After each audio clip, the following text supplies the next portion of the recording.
Hello, music fans. April 2026 is coming to a close, so it's time to count down my top 10 favorite albums that were released in April in metal, rock, and prog music. Starting with number 10, which is Argovia and their album Primal Repetition. This is progressive rock with alternative rock and metal influences.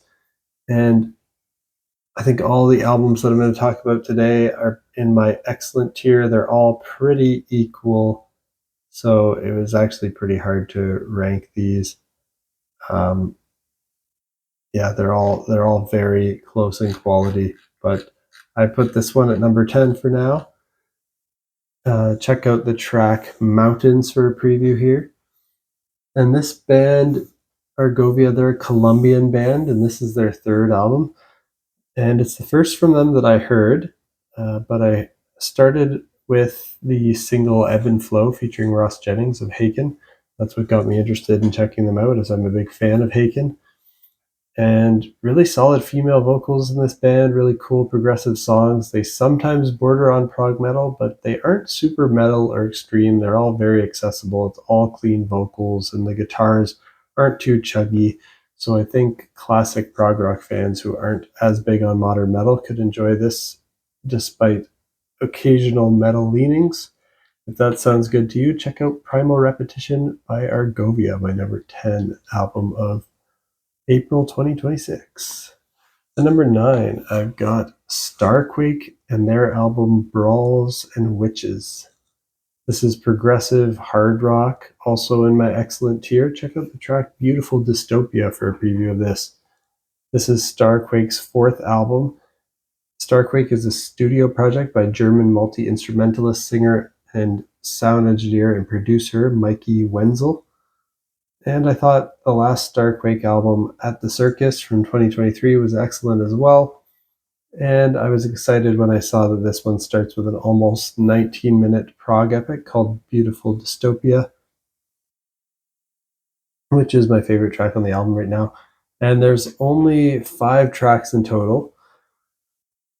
And, I love those long epic prog tracks. So the opening epic is really the standout here. It's got a guitar solo part that reminds me of One by Metallica. The 9-minute mark goes all EDM, while the majority of the track is more so in this powerful hard rock style. Really took me on a journey. And unfortunately, last I checked, this album still isn't on Spotify, so I listened to it over on Bandcamp. So if you want to check it out there, that's Brawls and Witches by Starquake, my number 9. At number 8, I've got a band that's gone viral that wears costumes. You guessed it, it's Angine de Poitrine with their album Volume 2. They're instrumental, experimental, psychedelic math rock. We've got some of the prog rock influences in there with odd time signatures and cool like polymetric things that go out of phase, and they construct all their songs in loops. I've got this in my excellent tier as well. Check out the track Sarniez for a preview here. And yeah, this is their second album, hence the name Volume 2. Angine de Poitrine is a Canadian band. It's just 2 people, a 2-person band. They wear ridiculous costumes. They play this instrumental, or at least mostly instrumental. They do sometimes bark out a few words here and there. And the key thing that makes them weird, well, there's many things that make them weird, but it's the microtonality in their music, using the notes between the notes on a keyboard. So they have, instead of 12 notes in an octave, they've got access to 24 with their microtonal guitar and bass. So this sounds like Primus meets King Gizzard and the Lizard Wizard. If you've heard King Gizzard's microtonal albums, you'll have a rough idea of what to expect here. And then the groovy funkiness and kind of quirkiness of Primus. Some King Crimson influence, maybe even some like electronic influence with this concept of like making loops and then adding layers upon them. I have to thank my cousin Sean for recommending this band to me, although I'm sure I would have stumbled upon them on the internet as they blew up and went quite viral. And I saw pretty much everyone recommending them after my cousin shared it with me.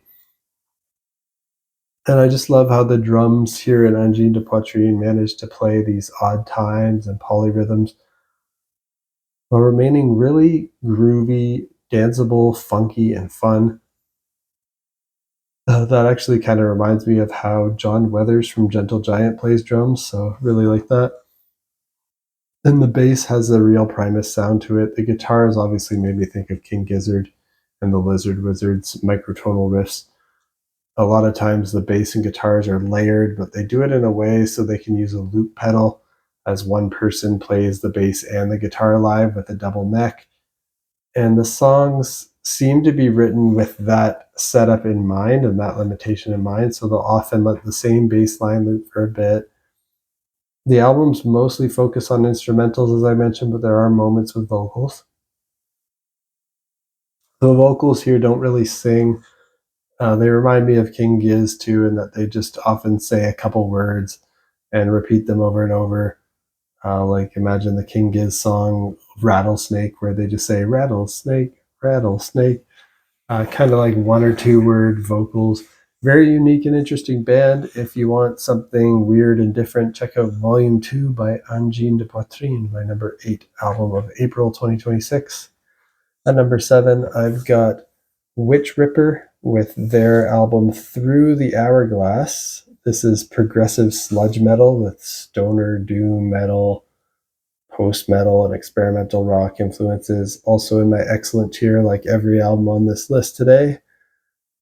Check out the track The Portal for a preview here. This is Witch Ripper's third album. They're an American band, and I thought their second album, The Flight After the Fall from 2023, was excellent as well. And this one might even be a touch better than the last one, though it's in the same ballpark. If you're a fan of bands like Mastodon, Baroness, Cult of Luna, and The Ocean, definitely check this out. The vocals actually sound a lot like Mastodon vocals here to me. So that's Witch Ripper with Through the Hourglass at number 7. At number 6, I've got Duran Gray with their album Mortal Downer. This is avant-garde progressive metal with alternative, gothic, new metal, even some death metal influences here. Also in my excellent tier, check out the track Discard for a preview. This is Duran Gray's 12th album. They're a Japanese band and another band where I've thought their last album was excellent, and so I was looking forward to this, and they're continuing their sound. This new album is like the last one. It features both clean and harsh vocals. The timbre of the vocals might be a bit of an acquired taste, but I've already grown to appreciate Duran Gray from their last album, so I enjoyed them right away. The guitars here sound like Tool at times to me, but a bit heavier, especially on the second track, Keijin Nikisu, and the fourth track, Discard, which are my two favorite tracks on the album right now. So I like the Tool vibes that they've got going on here. If that sounds good to you, check out Mortal Downer by Duran Gray at number 6. So my number 5 album of April 2026 is by Einar Solberg, and it's called Vox Occulta. This is progressive art rock. It's got some metal, it's got some symphonic, even some catchy pop influences here in my excellent tier as well. And my preview track here, my favorite one at the moment, is Stella Mortua, which features the Norwegian Radio Orchestra. This is the second solo album by Einar Solberg, who's a member of the Norwegian prog rock and metal band Leprous. And I loved his debut album 16 from 2023, which is also an excellent album. His voice is unique. It's high-pitched and a bit of an acquired taste as well, but once you acquire it, he is truly an amazing vocalist. I loved all the singles I heard ahead of this: Medulla, Liberatio, Stella Mortua. So I was looking forward to this, and I think this album might be even better than his debut solo album, but it's in the same ballpark. It's very cinematic, it's orchestral, it has a lot of build-ups and explosive payoffs with climactic vocal acrobatics. A few tracks feature an orchestra, and it's mostly focused on clean vocals, but there are some moments where Einar unleashes his harsh vocals, and he does a great job with both types of vocals here. So that was my number 5, Einar Solberg, Vox Occulta. At number 4, I've got Brass Camel with their self-titled album. This is progressive rock with hard rock, funk, classic rock, art rock influences. Also in my excellent tier, check out the track Ice Cold for a preview here. This is Brass Camel's third album. They're a Canadian band, and I really think their first 2 albums are excellent too, and the 3 singles I heard ahead of this were as well. Ice Cold, What Are You Going to Do, and Everybody Loves a Scandal. So I expected great things here, and the whole album picks up right where they left off on their last one. It has a similarly awesome style to it. Every track is fun, groovy, funky. There's even danceable moments, but they're still progressive and interesting and intricate. The music reminds me most of Queen, but sometimes can sound like Kansas, Deep Purple, Led Zeppelin. It's a bit more progressive than those bands, but it's got that old school classic rock vibe with some progginess mixed in, an occasional heaviness, but never a metal kind of sound, just like a hard rock. Can't Say We Didn't Try and Ice Cold are a great 1-2 punch on the album, one after another, but Ice Cold is my favorite at the moment. So that was my number 4, Brass Camel with their self-titled album. And at number 3, I've got Green Carnation with A Dark Poem Part 2, Sanguis. This is progressive doom metal with gothic metal, alternative metal, progressive rock, and the odd sprinkle of death metal influence, though not too extreme here. It's very much focused on melody and doom and gloom and atmosphere. This is Green Carnation's 8th album. They're a Norwegian band. They formed way back in 1990 by the former Emperor bass player Turje Vic Shea before he joined Emperor. But then that lineup of the band split up with the remaining members, creating the excellent band In the Woods. And I enjoyed the last album by Green Carnation. That was part 1 of this album. So this is kind of the sequel to their last album, and I really enjoyed the single I heard ahead of time, which is Sanguis, my favorite track on the album. And what an awesome track that is. Very epic, very emotional, very doomy while being catchy and anthemic. Kind of reminds me of Candlemass a bit on their debut album, but a bit more proggy. And it's just a great way to open the album. It's the longest track. It's 9 minutes long, and the track seems to be about a son who survived having a strict, possibly abusive and unloving father. And he's saying he forgives his dad because he knows his dad had a tough life that led him to being that way. But he's also saying that he won't become like that himself. He won't pass those ways on. So that stops with him. And the second track is a softer one, which is also awesome. Really, every track here from Green Carnation is a banger. I think this album is even better than their last album, A Dark Poem Part 1, The Shores of Melancholia. And I also heard some cool repeating themes where the melody from Sanguis appears at the end of Fire and Ice. There might be more throughout the album. I definitely want to listen to it more. I know it's a concept album, and I think there could be some cool musical motifs and things going on here. That sounds good to you. Check out A Dark Poem Part 2, Sanguis by Green Carnation. At number 2, I've got Voidchaser with their album Interstellar 1. This is progressive metal with gent melodic death metal influences in there in an excellent tier. Check out the track Anything for Love as a preview.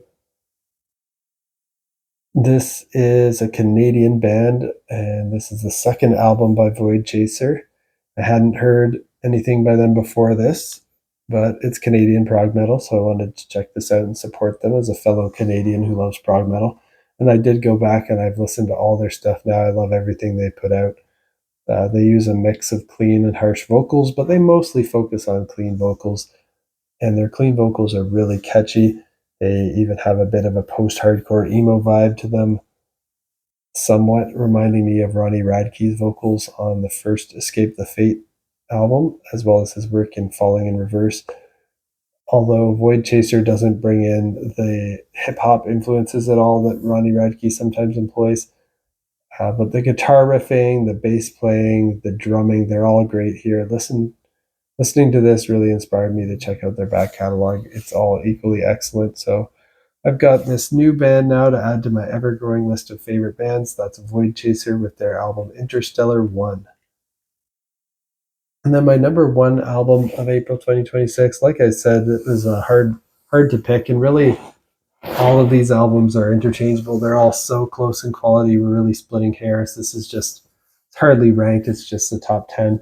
But I wanted to give the edge to this project that I think is underappreciated and don't see too many people talking about it. It's The Chemical Mind and their album Nachträglichkeit, or The Onset of Relief.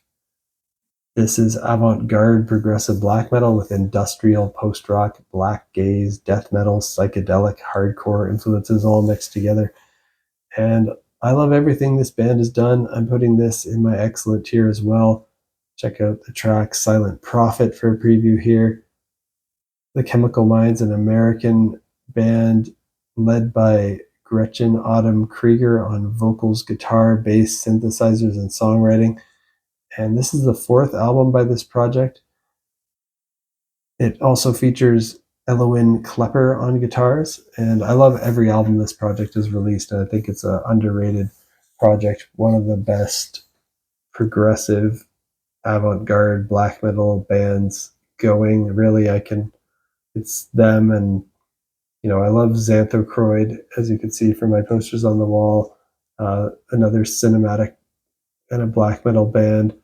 But The Chemical Mind has less of like an earthy, folky feel to them, and more of this industrial, electronic, glitchy, trippy, avant-garde feel to them. They're a very unique sounding band. I do like some other kind of progressive, cinematic, adventurous black metal music like Isan and Enslaved, but nothing really sounds exactly like this band to me that I've heard so far, and I've listened to a lot of different music. But yeah, this is just a great band. I enjoyed the two tracks I heard from this ahead of time, which were Silent Prophet and Tooth Eater. So I expected this would be another stellar piece of work here. And my only disappointment right now is that this isn't on Spotify, so I have to listen to it over on Bandcamp and YouTube currently, which isn't that big of a deal. Definitely go check this out. I do most of my listening on Spotify these days, so it's a minor hassle to switch platforms. But the music, though, is just great, and it's similar to what The Chemical Mind has done before. So if you're familiar with them, you kind of know what to expect. I wouldn't say this is my favorite album by them. My favorite would be their second album, but this is still a really strong album like all their others. So check out Nachträglichkeit, or The Onset of Relief by The Chemical Mind, my number one album of April 2026. Like I said, it was close. I kind of just wanted to put this at number one because I've liked all their albums, and I think it's an underappreciated project. Voidchaser at number two could be number one some days. Really, these albums are all splitting hairs, and they're all really great. But a stellar month. There's nothing that really blew my mind and jumped up into my near masterpiece tier, though. These are all just excellent, like a solid month that had a lot of excellent stuff, but nothing that really entered my top 10 of the year, which has all been kind of near masterpiece tier stuff. Yeah, but really solid album, really solid month for albums. Let me know what you think of this list down in the comments. What are your favorite albums that were released in April 2026, in case I missed any? And if you like metal, rock, and prog music, you're in the right place. Hit that like button, hit that subscribe button. Every month I put up a video like this so you can hear what my favorite albums of the month are. And pretty much every week I put out a quick video of my quick first impressions of new music that came out that week. And my next one in that series, New Music Picks 2026, I'll be talking about my first impressions from music from the Claypool, Lennon Delirium, American Football, and Jeff Tate. So stay tuned for that. But before that, I might put out my May album release radar, which are all the albums that I plan to listen to in May. So also stay tuned for that, and peace out.